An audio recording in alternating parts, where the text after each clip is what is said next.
Well, I started building steel drums in 1989 when I was a junior, I think, at Cornell with my brother and a buddy of mine. Right behind, we started listening to the old Calypso records from the 50s and just loved the sound of it.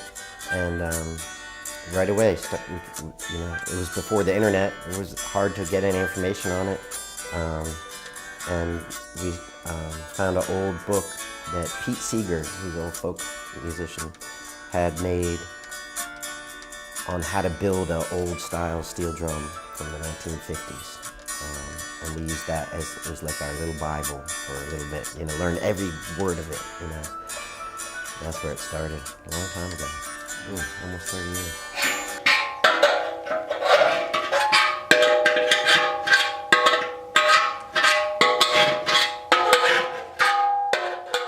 I started teaching community classes and, teaching a little steel drum bands, classes of 20 people. And I did that for probably 7 or 8 years. First, the notes just get the black. Really like those.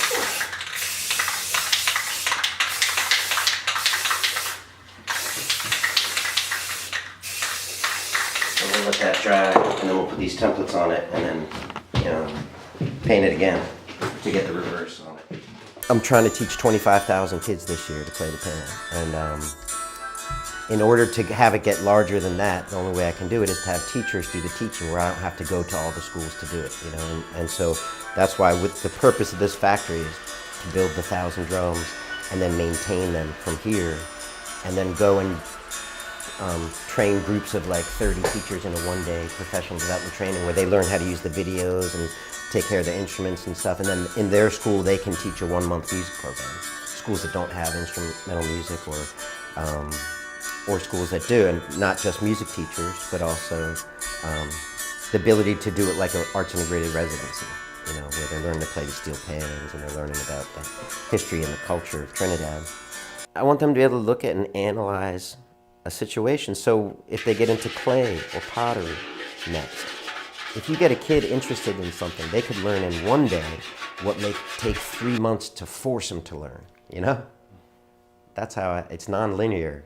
Learning can happen in bursts, and I think when teaching artistry is done well, you can be one of those bursts where people they'll remember it 15 years from now. F sharp, got it? Here we go. F sharp, F, back to the F sharp. I was scared to death to go and teach kids, I was a bar musician, sailor's mouth, like I didn't have any teaching experience, so. But eventually a friend of mine, Meg Murray, invited me to her class to do my little 8-week thing that I was doing, but to her class. So I came and did it, and then she pointed me to young audiences, and that's where I even learned that teaching artists, residencies and assemblies were a thing. I think arts integration, one of the problems happens a lot is when it gets too cute. It's like, oh yeah, that's all, you know what I mean? I don't know. Kids can smell that, when it's not pure, when it's not really, like something that has to do with like busy work, so it's really important that it applies to the art form and that I actually do it here, Right. My send-off, I would say, is this.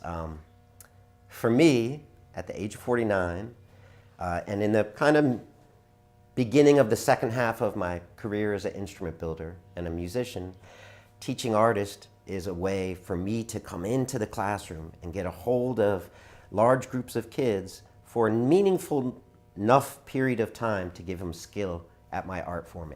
It makes me a better builder and a better player.